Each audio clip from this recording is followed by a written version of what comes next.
Nuclear attack না করে, like take it null and void, তাহলে বেশি দিন টিকতে পারবে না, লাইক টেকনোলজিক্যালি এবং ইকোনমিক ফুয়েল অনুযায়ী নেই।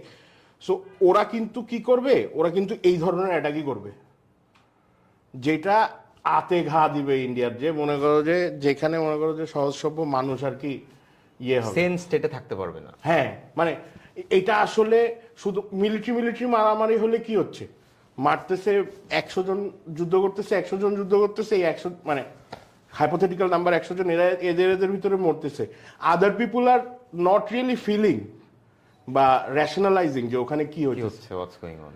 বাট যখন একটা বাসের ভিতরে একটা বোম ইয়ে হবে,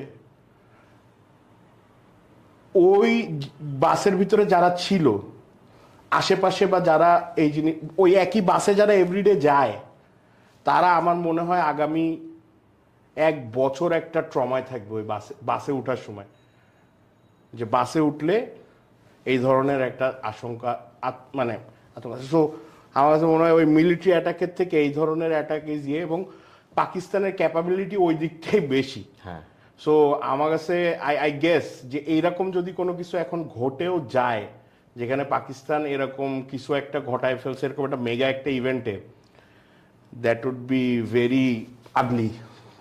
আপনার কি মনে হয় যে অবভিয়াসলি ইন্ডিয়াও তো আমাদের মতোই এভাবে চিন্তা করার ক্ষমতা আছে, তাদের অনেক বড় বড় অবভিয়াসলি ওরাও তো ওদের সিকিউরিটি পারপাস এখন আরো মনে করেন যে এখন মানে জেড লেভেলের হলো গিয়ে সিকিউরিটি, এখন সব বড় বড় মানুষজন যারা আছে তাদের পেছনে সব এই সিকিউরিটি লাগাই দিবে, এবং এই বড় বড় যে ইভেন্টগুলা ইন্ডিয়া আই গেস আইপিএল শেষ করার পরে এরকম বড় গ্যাদারিং ম্যাচ গ্যাদারিং রাখার চেষ্টা খুবই কম করবে।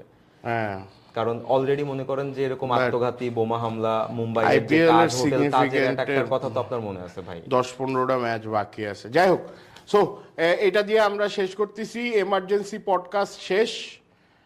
সোনার বাংলাদেশ আমাদের আপগ্রেড হয়েছে স্টুডিও লেভেলে, আমরা এইবার we are using better sound systems.